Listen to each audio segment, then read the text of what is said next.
Hey, it's Dan Moralez, and this is Homebuyer Radio, episode number 23. And in this week's episode, what I wanted to talk about was just the process of going through and selecting a realtor to work with. I know we've talked a little bit about this in previous episodes, but I continue to see this as an area of concern when I work with new homebuyers. Oftentimes, new homebuyers don't know what they don't know. And in some cases, they don't know what their would-be realtor doesn't know.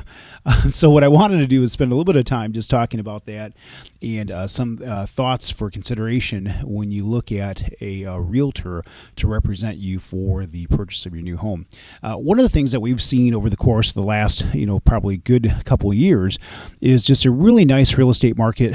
We've seen a lot of activity, people buying homes, people selling homes. Right now, it's a great time for home sellers because there's a shortage of inventory. But we've seen this really robust real estate market over the course of the last couple of years, which is great. As somebody who works in this industry, I love that. That means that I'll be able to support my family and continue to hopefully make a good living.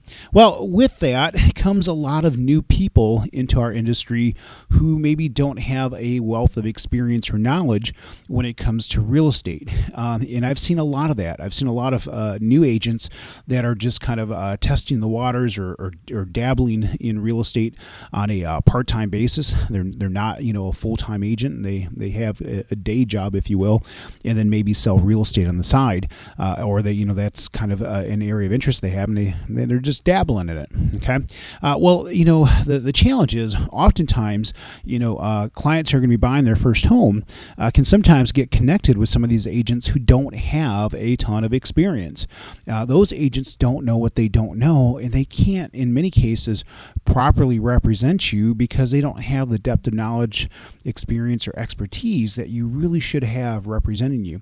So one of the areas, where I oftentimes will encourage clients is to, have some conversations with people who have bought homes and sold homes and maybe get some recommendations from them of people they've worked with and that they've had a good experience with who, somebody who's maybe an agent that's been in the business for a while, that has some experience, they have a track record of, helping buyers in selling homes, that they're diverse in their real estate knowledge, and that they've done it successfully, and they've done it successfully for a number of years. That's important because you want somebody who has experience and knows what they're doing representing you.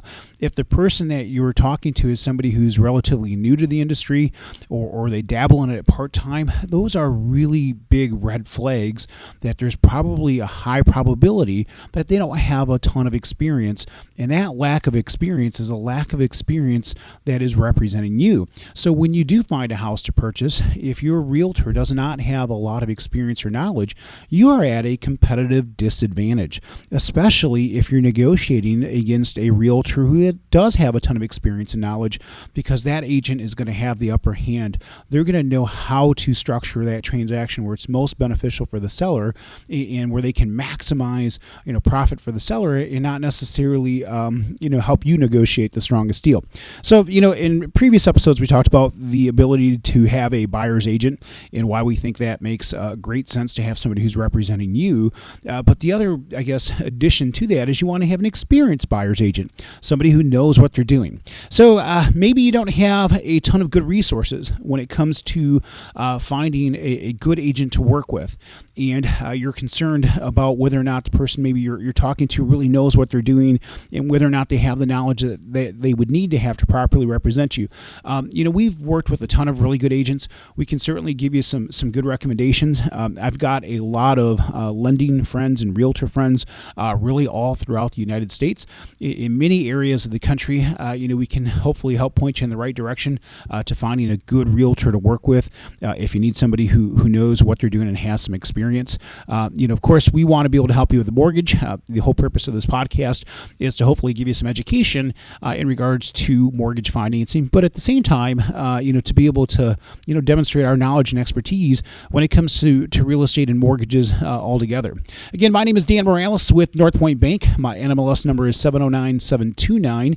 You can reach me at 616-931-4629, or you can hit me on email at dan@danmoralez.com. That's DANMORALEZ.com.